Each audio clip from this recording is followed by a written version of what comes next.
Hello everyone, welcome back. We've got all these wild turkeys that come around by the workshop here. We actually have feed out for them. And I'm just watching them from the shop right now, and the cat.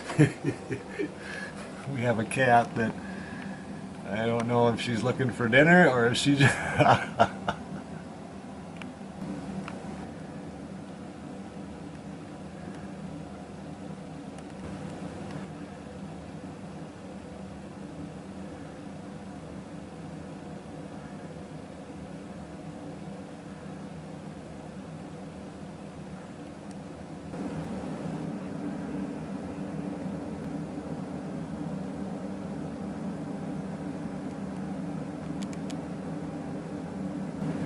It's kind of neat because they'll sit in the woods and they make all their calls, and then my turkeys over in the pen will cluck and gobble back, and then eventually they pop out.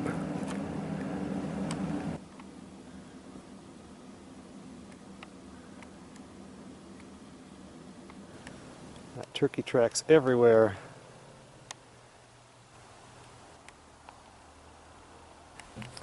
Wouldn't mind having a couple of those wild ones in the freezer, but you guys here will have to do. As always, thanks a lot for watching. Next week at this time I'll be down in Louisiana doing updates on the Louisiana coop. See you guys on the next video.